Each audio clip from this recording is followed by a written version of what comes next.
For decades, ice was ice. Nothing came even close. Until now.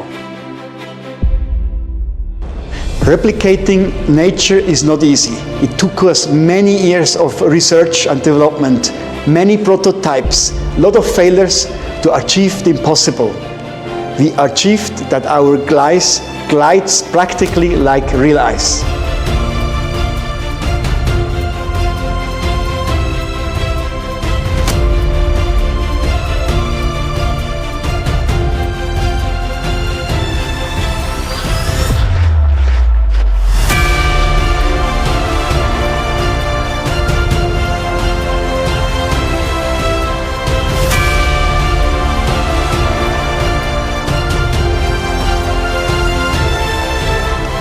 We didn't just improve synthetic ice, we redefined it.